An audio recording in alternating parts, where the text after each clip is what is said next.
with another MVP clip. Okay, so I don't really know how to start this, but I'm just going to start it the normal way that I normally start almost any other broadcast that we ever do. Today, we're not going to waste any time. Today, we're going to be discussing how to build a MVP generation. Now, over the 8 years of our fam's history, I created a concept that would allow MVP to be fun, and to allow MVP to be organized, and to allow MVP to be ambitious on that next step and that next avenue of players coming in the fam. Because with the generation concept that I created, it allows people to understand what era you came from, what year you came from, and what generation as in a team you are a part of within this fam. Okay, currently still the strongest generation for 5 years in MVP is the 4th generation that was led by me. So in other words, I am probably one of the best leaders in all of MVP. Not the greatest, but one of the best. I probably hit the all-time peak if my generation is still one of the strongest. But anyways, we're not talking about that. As you've read from the description, I've accomplished a lot of ranks in the fam. But what you guys got to understand about building a generation is it's fairly simple. In your mind, it's going to be difficult because, like, I won't be around this year to build this 8th generation. Like, I will be here for the events, or a few events if I can make them, depending on the day, because I work. But building a generation, it's not difficult. There's things you gotta know. Like, for one, normally with the co-leaders and the lieutenants and MVP, you think that building a generation just means you gotta have players. We gotta just find people and bring them in, and it doesn't really matter who they are or what gender they are. We just bring them in, and that's it. We train them, but that's only half of the puzzle. Building a generation does take time, but it also takes what's the word I'm looking for? An ambitious direction. You gotta know where you see this generation ending up before the year even ends. Okay? The reason why I'm making this clip is because the 4th cap is in university. He is not here right now. So it's going to be up to the co-leaders. It's going to be up to the members. It's going to basically be up to anybody that is from 7th and 6th gen to pull this little shit off. Okay? The first thing is ages. So you're looking for people to join MVP.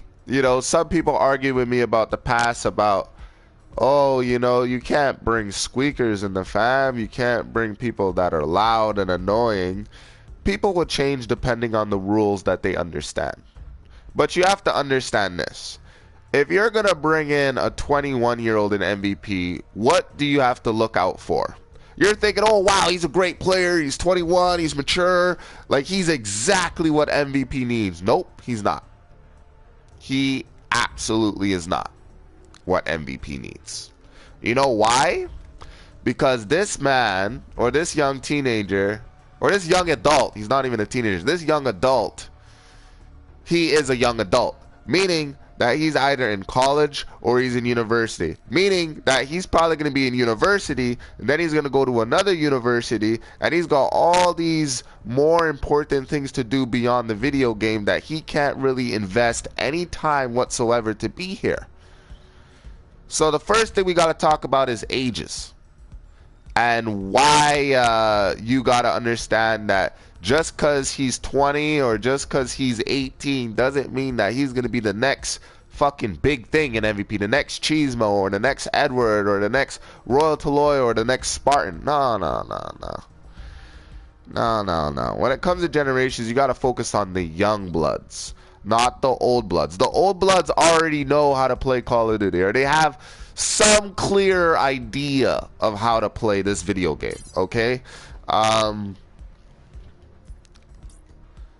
They don't really, like, yeah, they would listen to what you're saying. They'll listen to, like, what MVP is and everything, but, like, you got to understand. They're not going to be here. They're not going to be loyal, okay?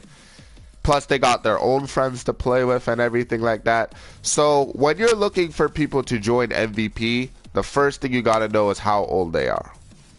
If they're 21, don't invest too much time in him. You have to keep him relevant and up to date with shit, but he's not going to be here every fucking day.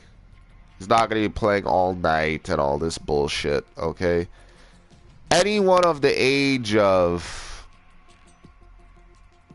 14, well, I'd have to say 16 and down, 100% they're going to be here, they're going to be playing, they're going to be training, they're going to be preparing themselves. They're going to be the absolute best player that you need in this generation going forward throughout the end of the year.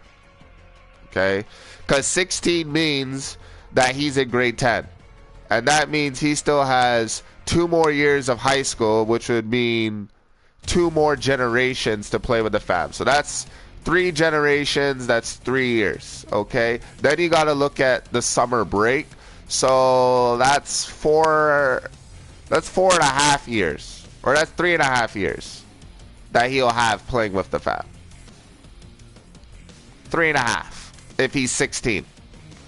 Okay? If he's anywhere underneath that, oh, he's gonna have a lot of time to play with the fam because he's dealing with school and he hates homework, and the only way to get through those frustrations is to play the video game. So that's age, okay? Don't look at it like, oh, you know, but it'd be so much cool if we had people that were like 26 and 30. Are you fucking kidding me? You think a 30-year-old has time to play a video game? Let's be real here. A 30-year-old. Get the fuck out. By the time this guy gets online, your ass is going to go to sleep because you got school tomorrow. So age is everything when it comes to building a generation. The second thing that you got to think about is personality. Personality is a big thing. Over the years in the fam, I've noticed certain personality traits that every COD player has demonstrated in MVP. You got the underdog. The underdog is usually the one that he plays Call of Duty. He's just trying to have a good match. He's just trying to have a good team. He's just trying to get through the day in a positive way. He knows where he stands amongst all the other COD players. He knows that he's not the best COD player in the world. He's trying little by little to be that good player. But he's the underdog, so he's going to be loyal and he's going to be passionate about the game, and he's just looking for a push, looking for advice, looking for that little thing that's going to help him make him into a great COD player.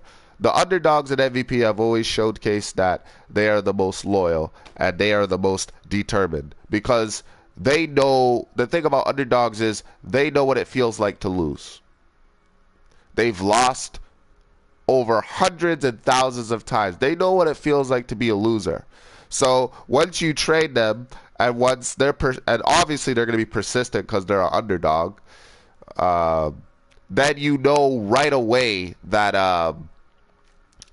they're going to be a big impact to our future. Because they started off MVP at the bottom, and then they became a good player, and then they knew how to make other players good players because they used to be that type of player. That's the underdog. Before I get to the next one, I'll explain you, maybe, I'll name 3 underdogs in MVP. Tipsy. 6th gen, 6th gen, 6th gen, 6th gen, 6th gen, 6th gen. Kangalang. If we're going to go relevant, like the recent generations, okay, 5th. 5th, they were all underdogs. But if I had to pick, maybe Skid, maybe had a lot of fucking underdogs. I'll tell you that right now. It took a lot of effort to make that gen great. So those are the recent ones. Like, Defend My Honor is probably the greatest underdog of all time. This guy was a member for 5 years and then he became a lieutenant. So personality is a big thing. If you have underdogs in the generation, you know that they're gonna listen, they're gonna pay attention, they're gonna keep up with their training, they're gonna train when you tell them to train even though you're not online, and they're gonna be here 100%. And if they're in the age groups from 16 to, like, let's say 9, if they're between those age groups, then guarantee 100% they're gonna be a fantastic player. So let's talk about the next personality. The next personality you have to deal with, besides personality, is let me think hard on this one. Cocky. We gotta get through cocky, because the cockiest generation of them all is still the strongest generation in the fam. And they're cocky because I was a cocky cap, and they learned from one of the cockiest players in our fam's history. So, a cocky player, you don't know what that is. A cocky player is someone who thinks he's better than everyone. He's someone who, he tries to get under your skin. He's only doing that in a way to give himself an advantage, okay? He's not pissing you off just for the sake of pissing you off. He's being cocky because that's what makes him confident, and that's what makes him a great player, okay? And if a cocky player throughout our fab's history is someone who is going to motivate other players to play at the level that they play. So, for instance, a cocky player would be like this. Let's say I'm with It's COVID. Let's say I'm playing with It's COVID. He's the 6th lieutenant of 6th gen. I'd be like, this is the reason why I'm the best of the best. COVID would be like, you're the worst of the worst. And I'll be like, are you kidding me? No one's better than me. Look, last game I got 35 kills. This game, guarantee you I'm going to get 30 kills.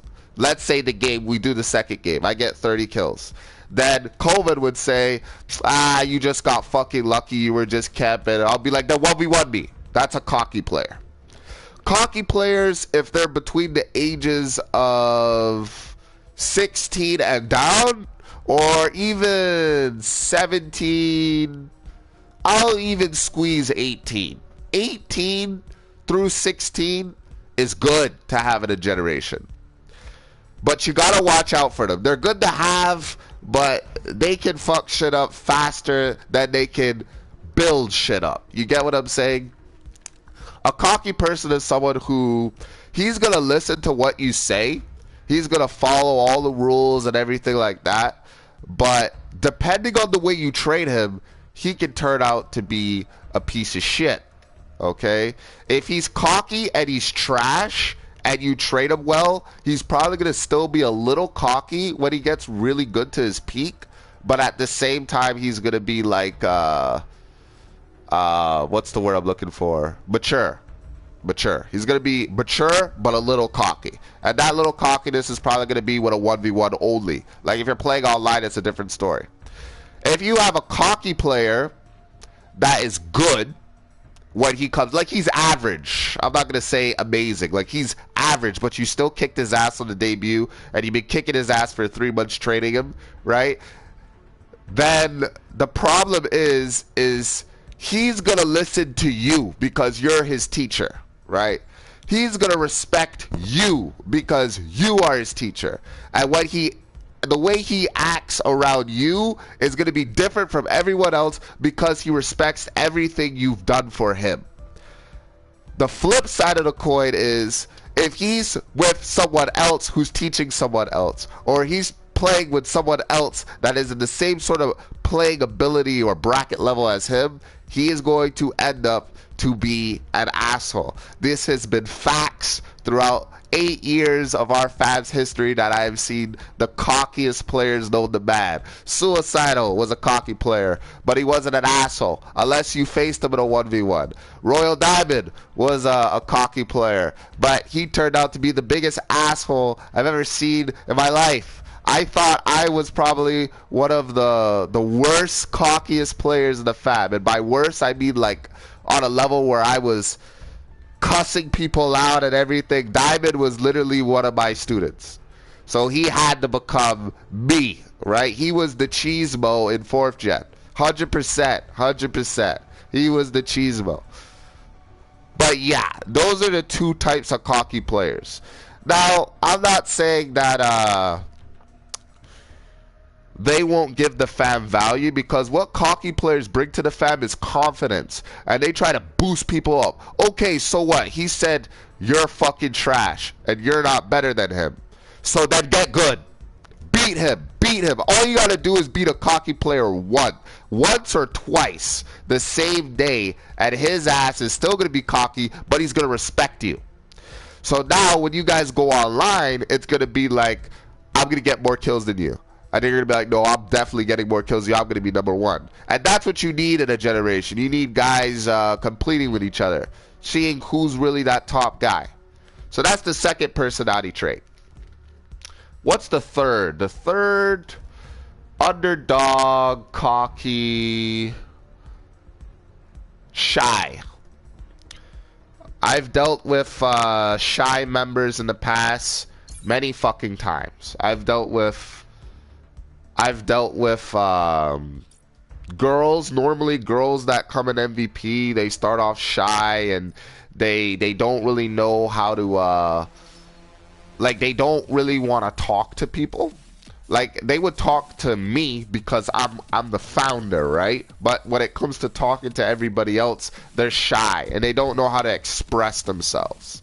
So when you're dealing with shy people, and sometimes 100% it's not girls, it's guys too. Like, for instance, T-Birds. He's his name's Trevor. Okay, he's a shy guy. Okay, he would play with me 100%. He would play with me the whole day. But if I told him, if I get a full party of everybody in MVP and I invite him, he's eventually gonna leave. I don't know if it's because they're getting a lot of kills. Also, I don't know what it is, but it's just shy. Sometimes you're gonna be dealing with people that only like to play with you and they don't like to play with everybody else. Okay. There was guys in 2nd gen that were a lot older than me that were shy. For instance, Justin, tranny about. He was a person that loved 1st gen, but he was in 2nd gen. But he didn't want to play with 2nd gen during the 2nd gen era. He didn't want to play with 3rd gen when 3rd gen came along. He just wanted to play with 1st gen because he got along with us and he liked our team, he liked how we play, and that's just it. And it wasn't until like 5 years later, all of a sudden, or 4 years later, 4 years, 3 and 4 is 7, right? 5, 6, yeah. No. It wasn't until 2 years later that all of a sudden now he wants to meet the 2nd gen, he wants to play with the 2nd gen, he wants to know who 2nd gen is. But the thing is, it's a different era, it's a different time, and they got jobs and they get on, and you would have had to meet 2nd gen when it was hot, because if you didn't, then they're not really gonna have high value over you. They don't really know how good of a player you are. 2nd gen, they 1v1 each other all the time. 2nd gen was a generation that if you joined the party the same time as another person and now you got like 7 people in the party, those two guys got to face each other to see who should stay. And if you lose, you get the fuck kicked out. You get kicked out. You may get cussed and kicked out at the same time. That's how it was in 2nd gen. It was very mature, but very, very competitive. Okay, if you couldn't hold your own, you couldn't be on the team. That was it. That was 2nd gen. That was the gen the current 4th captain of MVP was a part of. And he was highly respected in that era. But like I was saying, shy. There's been a lot of shy guys in the past and a lot of shy girls. But the thing about them being shy is what you got to do is you gotta keep talking to them about getting along with everybody. You gotta tell them what our family is all about and how 99% of the time we don't even talk about Call of Duty shit, and we just talk about life, and we just talk about how our day's going, and we cuss out Cheesemo, and we talk about what we ate today, and then we cuss out Cheesemo, and that's it. That's really what we do every single fucking day. You know what I mean? The thing to get shy people not shy anymore is to make them feel comfortable. because they've probably been from clan to clan and they got kicked out, or the clan fell apart, or the clan wasn't going any direction, so they just left and they just didn't know what to do. So yeah, when it comes to shy people, the one thing to do is make them feel comfortable. Once they feel comfortable, they can develop themselves into a better player, and they'll be messaging people to get on and join the party, and then that's it, really. But I would have to say, from my experience, the reason why they're shy is because they don't know anybody, and they don't want people to think that they're a trash player, because, like I said, they've been from clan to clan, and they don't want people to think, oh, you know, they're a trash player, and I don't want this guy in my party. You know what I mean? So that's the third personality. The fourth personality trait, I would have to say, let me think. The trash talker. So yeah, let's call it the trash talker. Everybody in the world plays video games when they're young. You know, the 80s they played arcade shit. Okay. 90s they started going to PlayStation 1 and all this shit. Every game, it doesn't matter what console it is, you got trash talkers online. Okay, it's just like driving on the road and a motherfucker cuts you off and road rage. It's the same fucking thing. It's people talking shit and they can't back it up. This isn't cocky. This is a trash talker. Okay, every generation has at least one trash talker. 6th gen was a perfect gen, mature. 6th gen. If it wasn't for 6th gen, 7th gen wouldn't have been really organized or really mature or anything. The thing I like about this generation concept that I created is every generation, it connects in a sort of way. If one gen's bad, the next gen may be worse. For instance, 4th gen and 5th gen, I like to talk about this a lot.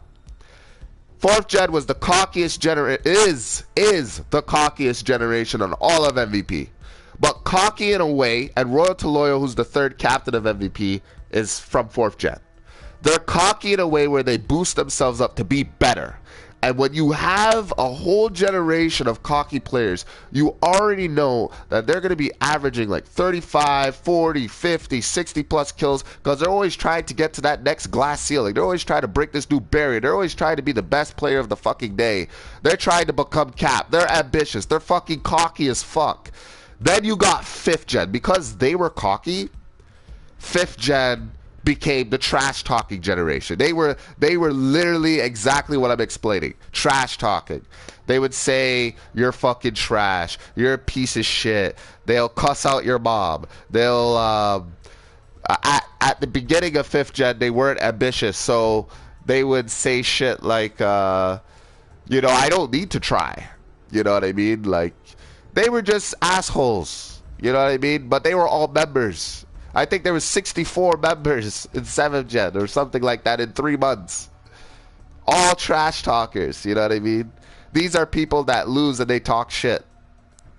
I didn't like that concept, but once there was 5 lieutenants in 5th gen, all that shit changed. Those 5 guys, I'll name them right now. Rambo the Great, DA, King Hydro, Fragile Blades, and Skittles really changed the landscape of the generation. Royal dropped the ball, so they're trying to make their generation earn the respect from 4th, and thanks to those 5 names that I said, they made their generation great. And then Polo Baby started to come up the brackets, and B Snit started to come up the brackets, and Chocolate, and Mamba, and what's that girl's name? I can't remember her name. Kenzie, right? Yeah, Atomic Princess started to come up. And then there was more people that were going by those 5 lieutenants' playing styles and characteristics and ambition. And that's what made their generation great throughout the ending of the years. So, like, the last 6 months, that generation was fantastic. But anyways, the trash talker.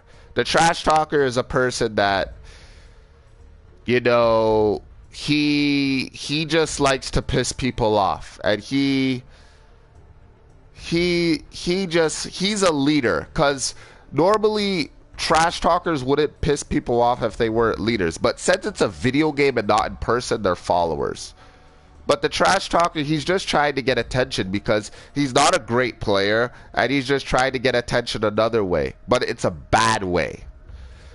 What you want to avoid is bringing trash talkers or a lot of trash talkers in MVP. That's what happened in 5th gen. And the first 6 months of 5th gen were absolute cancer. Or I'd have to say the first 4 months of 5th gen, 4 or 5 months were absolute fucking cancer. Okay?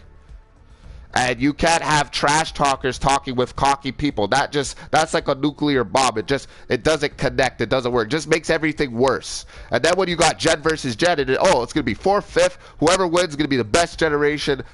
That's even worse. But the trash talker. Now there's ways to change a trash talker. The only thing is you just got to tell him about our fab's history. You got to tell him about trash talkers in the past and how they acted and how they affect the team and how they affect the way we played online in a bad way and why trash talkers aren't really what we look for because it's a family. We all get along with each other. You know, it's not really that serious. We just play to have fun, but we also play to be competitive and to see if we can really grab the brass ring at MVP. Okay? It's simple as that. That's the trash talker. Is that the 4th? Underdog. Cocky. Shy. Trash talker. What's the last one? If I would have to say the last personality trait you had to watch out for, I would have to say... Prodigies. We're going to title it Prodigies. So... what is a prodigy in a generation? Now, last year's generation had a lot of great players. You had Vape Dalen, you had Nova, you had Potato God, you had Super Saiyan, barely played. You had Tipsy, you had Quadzi, yeah, you know. You had, who else you had in 7th gen? You had Critical, you had Dopey, you had Killer, you had, Little Chopper. You had a lot of people. TJ, you know, the rookie sensation. You had all these guys in 7th gen.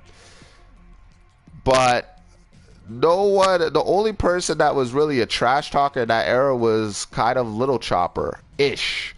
But the thing is, once you explain about how bad trash talkers acted in the oh, we're not even talking about trash talkers. What the fuck? Prodigies. We had a lot of great players last year.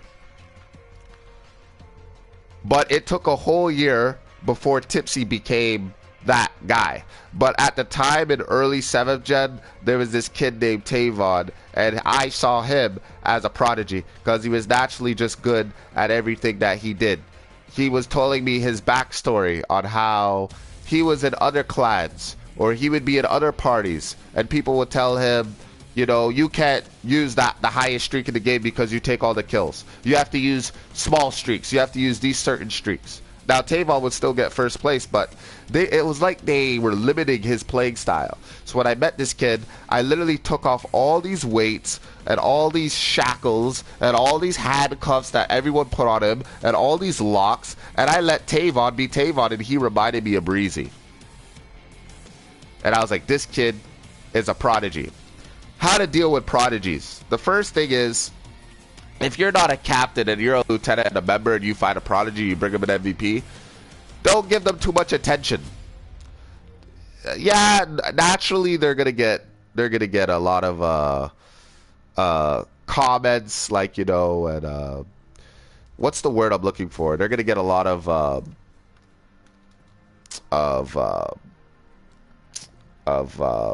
statements that, oh, they're such a great player and they're the best player and no one can beat them and no one's on par with their level of skill and intensity and all that bullshit. Okay, don't be a kiss ass. Okay, MVP every 2 years is a captain tournament. There's no time to be kiss asses. You gotta focus on your way or the highway. That's it. You either step up or step aside. That's a John Cena quote. I just said that to just say that. But yeah, prodigies. So what if he's phenomenal and he's great? But the thing about prodigies is they're nice players. They're not, whether it's a girl or a guy, they're like the nicest people you'll ever meet in COD. Okay, they will do all the trading, no hassle. They wouldn't ever talk back. They wouldn't trash talk. They don't need to be cocky because they already know where they stand. They already know they're good. Every good player thinks he's a little cockier. But if you're in MVP, a family, you're not really going to think you're so high and mighty over everybody else because you're in a generation. And the only title that allows you to you don't even have to say anything, is captain. That title means you're one of the strongest players in our fam's history. You can be one of the best players in your generation, but you would still have to beat everybody in your generation every single day for a whole year. You would have to have everybody in your generation and past generations tell you that you are the best player of this year for you to be the best player of this year. But also, you have to go undefeated. And it's normal for prodigies to go undefeated. But the thing about having prodigies in your generation is everybody, when they started a generation, everybody's at the same level because they're all a member, right? When you have a prodigy in your generation, you actually see who's the top dog. You know who the top dog is, so you know who to aim for. When you don't have any prodigies in your generation, you don't know who to aim for or who to beat. So that's why you make a friend in your generation or several friends, and you play with them, and you build rivalries with everybody to really try to see where you're at. So basically, you got to go the hard way, and you got to beat everybody in your generation to either know that you're the best or see that you are that guy or that girl. But when you have a prodigy in your generation, he's already on top. He's already that guy, so you already know who to aim for. When I told everybody in 7th Gen that Tavon is the strongest player in 7th Gen in the first, I think, 4 months of last year, everybody was aiming to be better than him.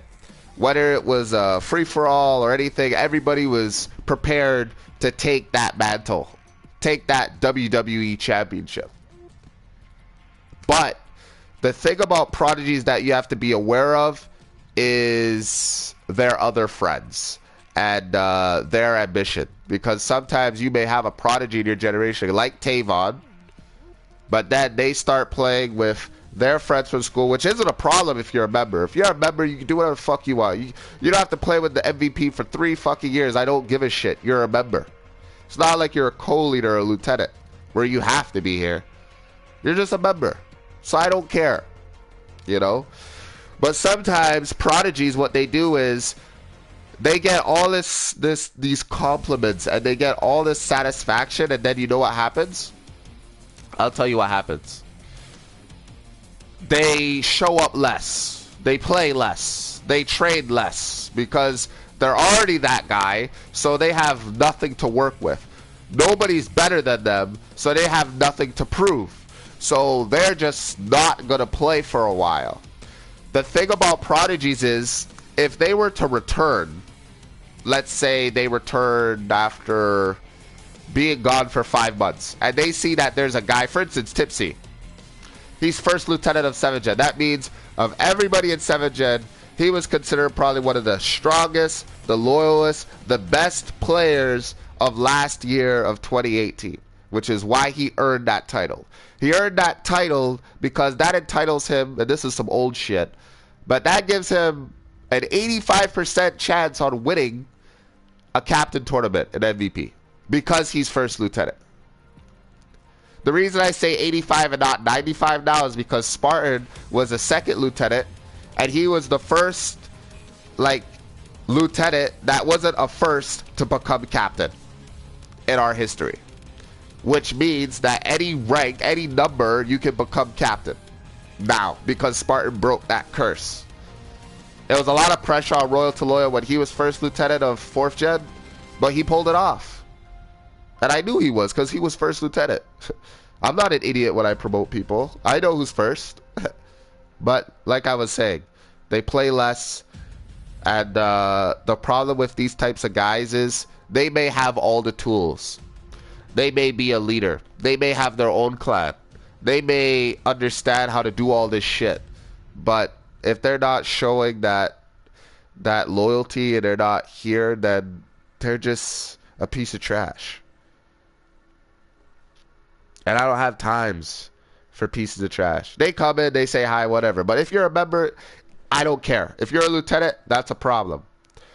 But yeah, that's basically what a prodigy is. Those are 5 personality traits that you got to look for in a generation. Before I explain the next topic, I'll name you 5 prodigies in MVP. Normally they're first lieutenants, so that shouldn't be that fucking difficult. I was a prodigy. I was first lieutenant, first gen. Justin, Tranny About was a prodigy. But he didn't start becoming a prodigy until he returned in 2016, which was BO3 era. Because the whole BO2 era, I was always first place. I was always number 1. I was always the best player. Hands down, 100%. The whole day. Like, it wasn't even like one day I got 35 kills or one game I got 30. Every game, I was averaging 35, 40, 48, 45 plus kills. Every game, the whole fucking day. It didn't matter what map because I was training by myself. Cheesemo training now is a thing, but back in the day when I just trained myself, obviously I was ahead of everyone because I knew where I had to be. I wasn't giving nobody my advice or my anything. But yeah, so me, Tranny About, 3rd gen Hockey Gagny, 4th gen Royal to Loyal, 5th gen Rambo the Great, sorry, 6th gen It's Your Boy, 7th gen Tipsy. Those are 7 prodigies right there. But 4th gen also had Breezy.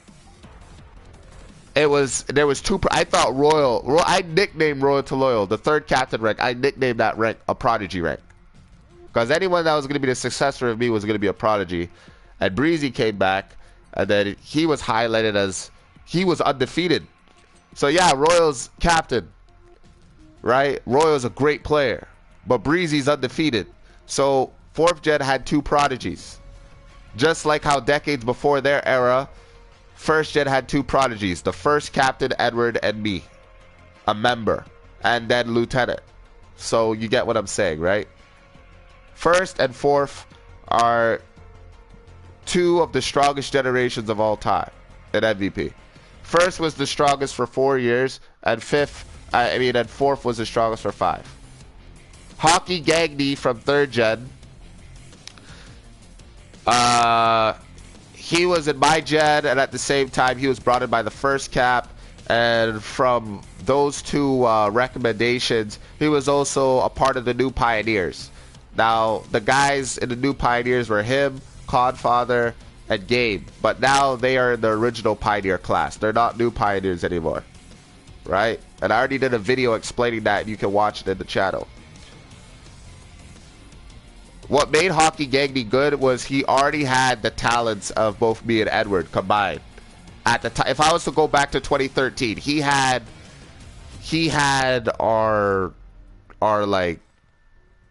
mindset to play COD, our mindset to be the best, but he wasn't an asshole. You know, he was cocky a little bit, but he was a team player to the fucking core, and he made 3rd gen great. I already explained 4th gen. 5th gen was Rambo the Great. Now, Rambo the Great, in personality traits, he was an underdog. Rambo the Great, he was an underdog. And if I had to list the top 5 greatest underdogs of all time at MVP from next year, which is our first decade, it would be like our 10-year anniversary, he would be in the top 5. And Defend would be there, and other people that I really have to think really hard about. And Trevor Smith, who is the founder of, he's from 4th gen, and he's the founder of MVS, our sniping division, which has had its 4th year birthday this year. I forgot about talking about Trevor Smith. There's so much great players in MVP. Underdog. And he became one of the greatest players of all time. So, Rambo the Great was an individual that, when he started off at MVP, he was learning from the 3rd cap. 2 days, 3 days, I think maybe like 2 weeks or a week or something like that. He was losing. He couldn't understand this new way of training. He didn't understand Royal to Loyal's angle, but he was trying real hard. And Royal would try to 1v1 him. He would beat him all the time. Royal beat him several times. And I'm looking at, like, okay, Rambo the Great's the first person to join 5th gen. This Damage Kid is the second person. But they're losing to Royal all the time. And Royal needs, like, 5 guys to really start off this gen. So I trained Rambo maybe a month or something like that. Just 1v1s, not even online. And he was able, as a member, to beat hands down what I thought the greatest player ever to, like, make a class setup in MVP twice with radar on. But Royal's a captain. Royal's already been through all this shit. Royal's already knocked out all these barriers and knocked out all these doors and beat all the great players in 4th gen. He's already, so for him to lose to Rambo after Rambo trained 1 month in 1v1s and beat him with just 2nd gen strat, that was really awesome. And he almost beat me too. He almost beat me and Royal the same day, but he lost to me twice. The first game, I think I beat him by, I think I beat him by 1 kill, and then the second game I beat him by 2 kills. Or no, the first game I beat him by 2, the last game I beat him by 1.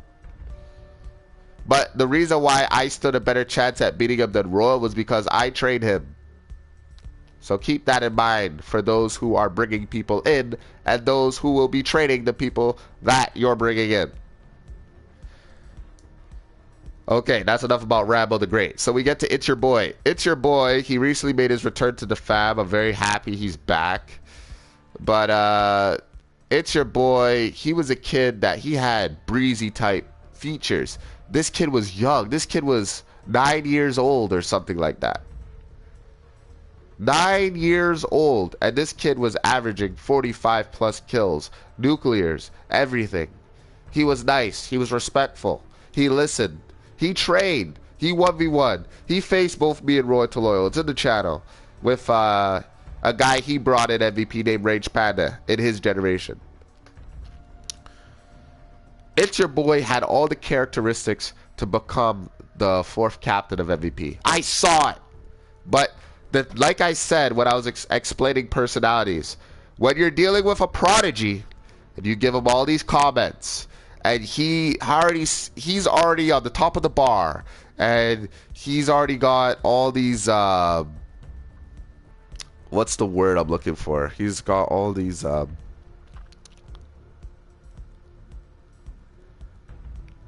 expectations. He's got all these expectations given to him to become captain because he's the prodigy, because he's a really good player. That hits a prodigy sometimes in 2 different ways. Sometimes it hits them in a way where, okay, I'm going to try to win it. And other times it hits them in a way where I don't really think I deserve it, or I don't really think I'm ready, or, you know what I mean? Like, you know they're ready, but they don't know they're ready. Because, yeah, if it was like, oh, you just got to participate in this tournament, yeah, sure, you'll participate. But you got to participate in a tournament to become the next leader of MVP, and for the next 2 years, build this fab, and until your time is up to find a successor, then that's a lot of shit. That's a lot of responsibility. But Jacob was a great player. He was a great team player. He gave advice, and he was very nice. So that's what made him a prodigy. So let's get to Tipsy. Tipsy in personality traits, he was an underdog. He started off in the fam trash. He was gradually getting better after each 1v1 I put him through, after everything I put him through, after the clan wars and the events. Everything was set up so that Tipsy could become the best player. I told Tipsy every time, Tavon, you see that guy right there? See that guy up there holding that fucking championship? That's that guy you got to aim for. Because there's only one #1 spot in MVP, and if you're not already in that class, then you don't know where you're going to end up. Tipsy worked hard. Tipsy fought everybody. He fought people from other generations. He got respect from people from other generations like Dojo Mo, one of the greatest snipers in all of MVP. He got, and Dojo was undefeated for 2 years, and I put Tipsy up against him. And it's so remarkable just to see her. And I was watching Star Wars the other day.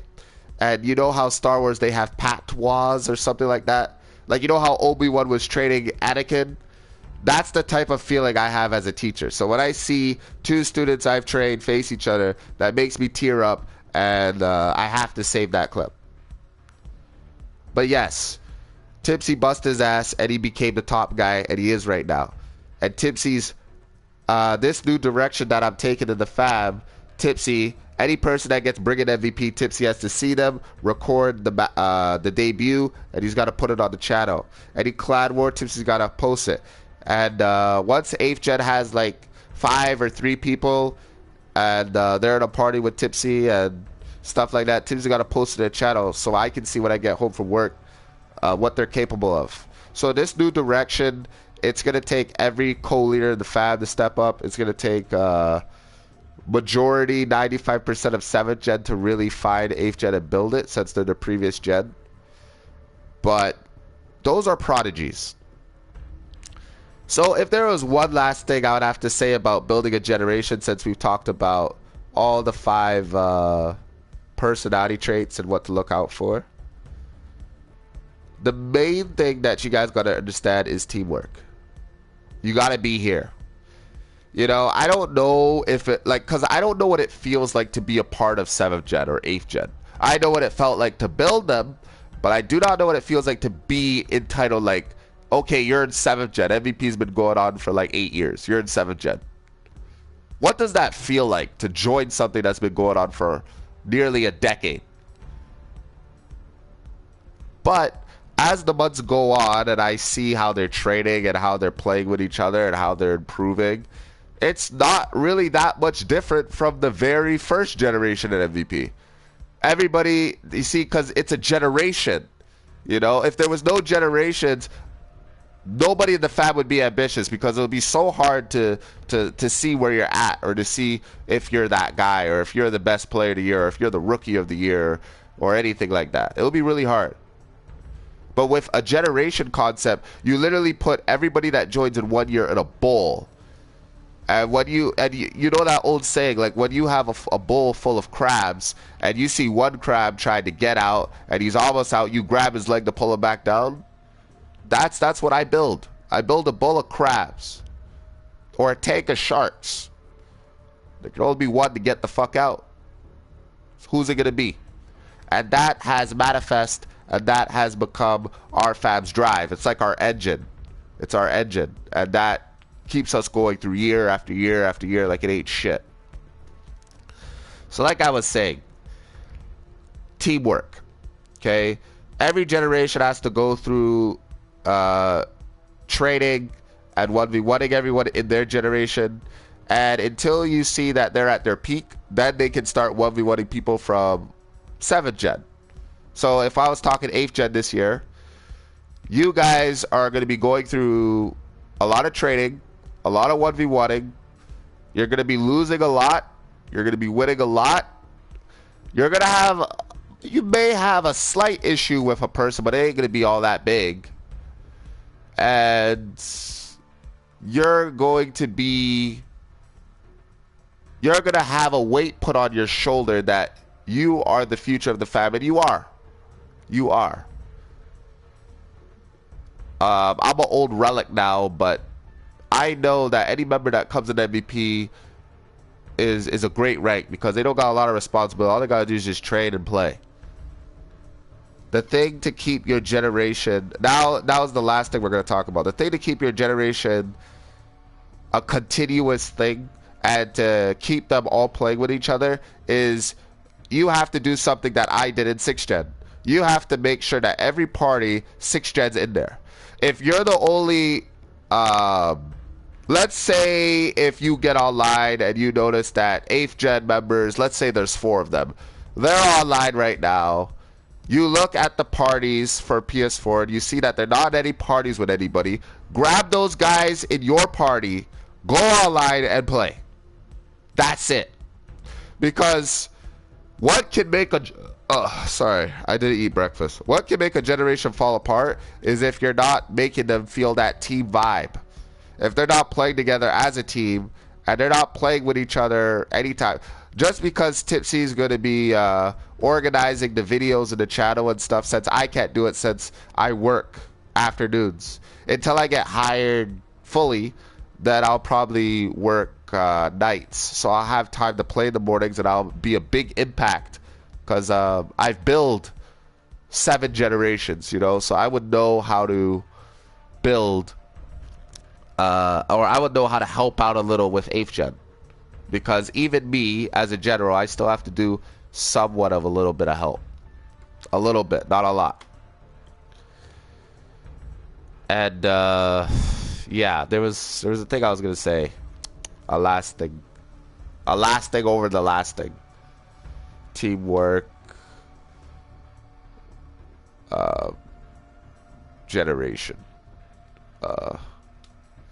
Yeah, just have them in parties, playing with each other, and take initiative. Okay? You lieutenants are gonna go through something that I experienced when I was a lieutenant. Oh, I remembered. Okay, so this is the very last thing. Generations. I build generations as the next 2 generations go under one captain. So if you were to build a bracket, like, you know, a triangle, and you were to build who's the top guy, it's like, okay, this guy, let's talk Spartan, for instance. Spartan's on top. You go a bracket down, there is 7th gen and there's 8th gen that are under his management, under his control. He's the executive producer, he's the father, he's basically the queen bee, and everybody else in those brackets are underneath him. So whatever lieutenant, whatever rank you get promoted to, whether you get in the Spartans or whatever, you're still under him. He's that guy. I'm not your captain. Royal Toloyal's not your captain. Edward, the first cap, isn't your captain. But since they are the leaders of MVP, they basically have the same authority as him. So, like, if he wasn't around, they would advise you on shit, on what to do and stuff like that. Now, this may be the most important thing that I've explained throughout this entire video. And that has to deal with the captain. Spartan is a great captain. He is going to be the greatest captain in MVP. Now, I thought that he was going to finish, because he was graduating York University when he did the 4th cap tournament. So I thought, oh, this guy's going to have, he's just going to be working, but he's going to have a lot of momentum. He's going to have a lot of time to play with everybody, because he fucking loves Fortnite. And everybody in his generation plays Fortnite. So that's already one thing right there. And he's really good at Fortnite. If you look at the videos we did 4 months ago in Fortnite, when the 4th cap helped me get a win. The difference between Spartan and Royal Toloyal, when Royal started his first year as cap, is Spartan already had an idea of where he expected his generation to be. He wanted 7th gen to be the strongest generation in MVP history. He wanted to break down records. He wanted to be the best generation. He wanted to be the best captain. That's why he wanted to face me in the finals, like, of the passing the torch match, instead of Royal Toloyal. Even though Royal Toloyal didn't want to face him because he probably was afraid, and he goes by, I don't do 1v1s and all that shit. But he wanted to face me. And if you want to know what he said, go watch the 4th cap tournament clip of Spartan versus Cheesemo. He said, if I can't beat you, then what's the point of being captain, basically.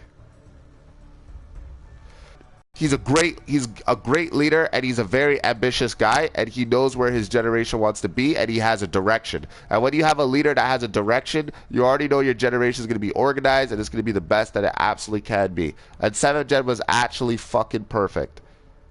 6th gen was disorganized, but that was their captain's fault.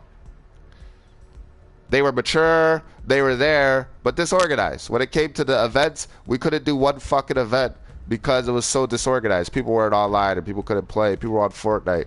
People, you know what I mean? 7th gen, we got through every single fucking event. Every event. And the Search Wars thing, we're at the first round. So I'd have to say, you know, since Tipsy's team couldn't go, and since Very Funny's team couldn't go, I'd have to say the best Search War players and the best Search and Destroy players of 2018 was the team I had, which was Dopey, me, WWE, and Zombie Killer.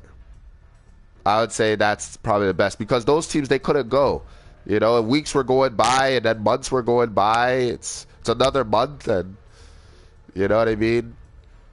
Some people aren't online, but our team was, so I guess we are the strongest, which is good for the first annual search wars. But back to what I'm trying to explain. If you're dealing with a captain that's not here, like Spartan is, because Spartan, he went to another university in New York, study. He's trying to build his life here, right? Spartan's the same age as me. He's 22 and went to high school together. So you guys get when I tell you that when I was talking about age groups, right? He's busy. I'm busy. He has a car. He has to pay for that. I have to pay for my car, right? But he vowed to be here. And when he finishes university, which is probably going to be by 2020, which is the 5th cap era, which is the passing of the torch era for him, he's going to have a lot of time to catch up with his 7th gen. And everybody in 7th and 8th gen will already be mature. There will already be lieutenants, right? And he can really get to know you guys a lot more. But since he's not here, and for generations in the future that may have a cap who's not there, what you got to do is you got to really take it by the balls and really make your gen organized as fuck. And you got to play with everybody in your generation. So if I was to join let's say I joined MVP right now and it's 8th generation and the 4th cap isn't here. The people who that I need to get advice from, the people to talk to are people that are underneath the 4th cap, which is 7th gen. I have to talk to people from last year to know what the fuck to do this year and what the fuck to develop for this year. And we have events every month, competitive events. Gen versus Gen in the duel tournament is the most popular. But from those guys, I would know how to get through this year, and I would know what to aim for, and I would know why I have to be a great player. You don't need your captain to play with you for you to be a great player. You can just become that good player. Look at Tipsy. Tipsy never had the 4th cap there. He's spoken with the 4th cap. It wasn't really one of the greatest conversations in the world, but you know,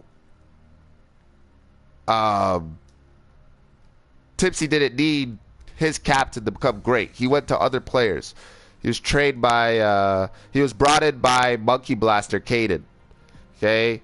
And after a while, he was trained with Royal Diamond, who's not an MVP, but he was just trained by him because Royal Diamond was a part of 4th gen.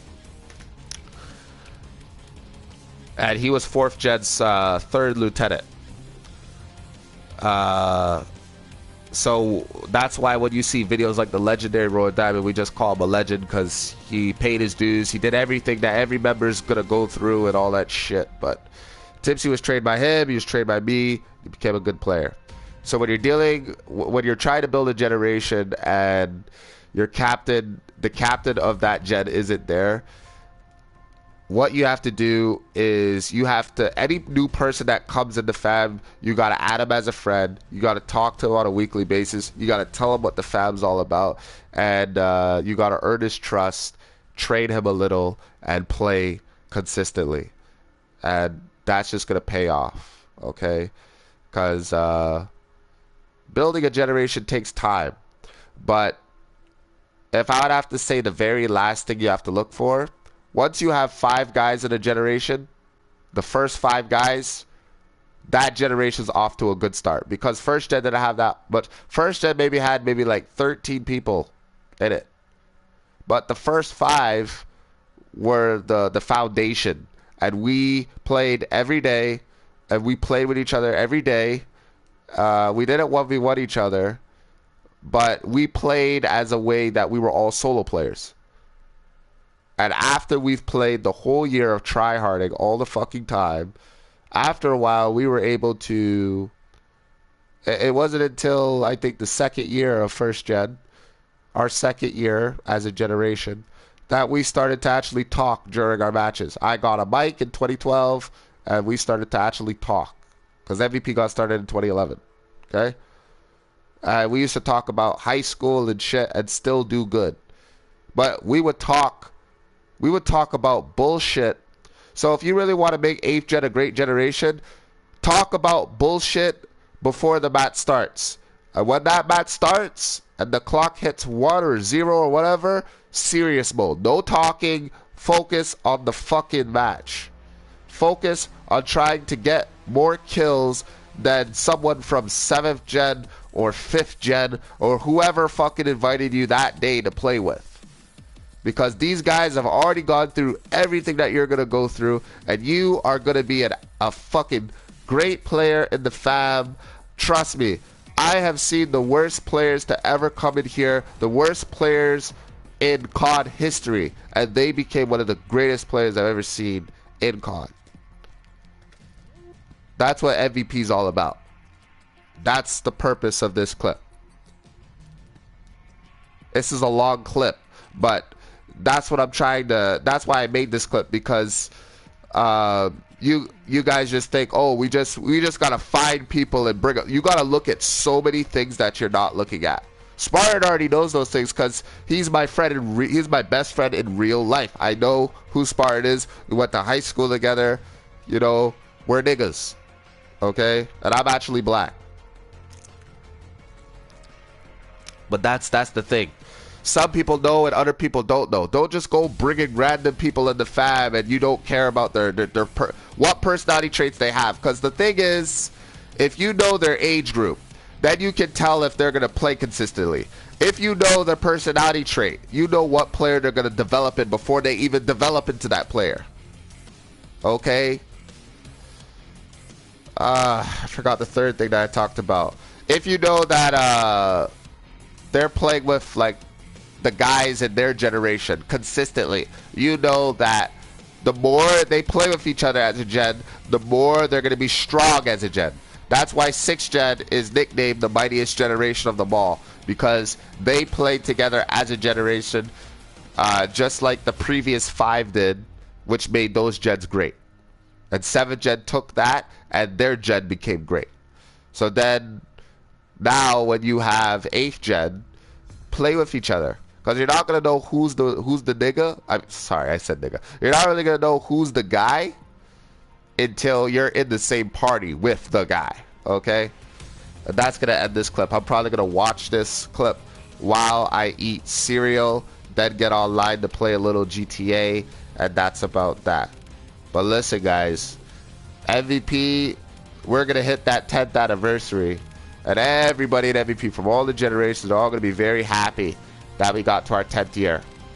And I'm going to try to publish the book that I finished last year, the MVP book, to the world on Amazon or whatever the fuck. Try to publish it so everyone can buy it, so that everyone can read about our fam's history and read detail of every lieutenant there ever was from any generation. And you can read about the generations themselves and what happened throughout that entire year. Detail from detail. And on top of that, I have to double build my income enough to buy an MVP house, which signifies that we have, as a clan, we have been successful. We not only have been going on for a decade, but we have a book, which no other clan's ever done, and we have a YouTube, which is gradually, you know, I guess making a name for himself. I guess it wouldn't really make a name for himself until we get our first 1,000 subs or 1,000 people in the channel. And we got a lot of shit. So that ends this broadcast. And I'll see you guys in the next clip.